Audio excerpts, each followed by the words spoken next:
ಸಮುದ್ರ ಮೀನುಗಾರಿಕೆಗೆ ತೆರಳಿದಾಗ ಅಪಘಾತ ಅಥವಾ ಅನಾರೋಗ್ಯಕ್ಕೆ ಒಳಗಾಗುವ ಮೀನುಗಾರರನ್ನು ತ್ವರಿತವಾಗಿ ದಡಕ್ಕೆ ತರಲು ರಾಜ್ಯದಲ್ಲಿ ಪ್ರಪ್ರಥಮ ಸಮುದ್ರ ಆಂಬ್ಯುಲೆನ್ಸ್ ಅನ್ನು 7 ಕೋಟಿ ರು ವೆಚ್ಚದಲ್ಲಿ ಖರೀದಿಸಲಾಗುವುದು.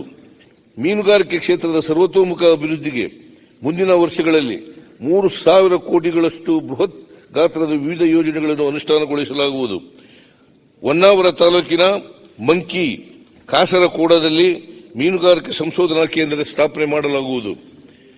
ಭದ್ರಾವತಿಯಲ್ಲಿ ಅತ್ಯಾಧುನಿಕ ಮೀನು ಮಾರುಕಟ್ಟೆ ಸ್ಥಾಪನೆ, ಅಕ್ವಾ ಪಾರ್ಕ್ಗಳ ಸ್ಥಾಪನೆ, ಭಟ್ಕಳ ತಾಲೂಕಿನ ಮುರುಡೇಶ್ವರದಲ್ಲಿ ಸುಸಜ್ಜಿತ ಮೀನುಗಾರಿಕೆ ಹೊರಬಂದರು ನಿರ್ಮಾಣ, ವಿಜಯಪುರದಲ್ಲಿ ಆಲ್ಮಟ್ಟಿಯಲ್ಲಿ ಒಳನಾಡು ಮೀನುಗಾರಿಕೆ ಕೌಶಲ್ಯಾಭಿವೃದ್ಧಿ ಕೇಂದ್ರ ಸ್ಥಾಪನೆ, ಮತ್ಸ್ಯ ಆಹಾರ ಕಿರಣ ಯೋಜನೆಯಡಿ ಮೀನುಗಾರಿಕೆ ನಿಷೇಧದ ಅವಧಿಯಲ್ಲಿ ಕರಾವಳಿಯ ಮೀನುಗಾರರಿಗೆ ನೀಡುತ್ತಿರುವ ಪರಿಹಾರ ಮೊತ್ತದ ರಾಜ್ಯದ ಪಾಲನ್ನು 1,500 ರುಗಳಿಂದ 3,000 ರುಗಳಿಗೆ ಹೆಚ್ಚಿಸಲಾಗುವುದು. ಸಮುದ್ರ ಮೀನುಗಾರಿಕೆಗೆ ತೆರಳಿದಾಗ ಅಪಘಾತ ಅಥವಾ ಅನಾರೋಗ್ಯಕ್ಕೆ ಒಳಗಾಗುವ ಮೀನುಗಾರರನ್ನು ತ್ವರಿತವಾಗಿ ದಡಕ್ಕೆ ತರಲು ರಾಜ್ಯದಲ್ಲಿ ಪ್ರಪ್ರಥಮ ಸಮುದ್ರ ಆಂಬ್ಯುಲೆನ್ಸ್ ಅನ್ನು 7 ಕೋಟಿ ರು ವೆಚ್ಚದಲ್ಲಿ ಖರೀದಿಸಲಾಗುವುದು.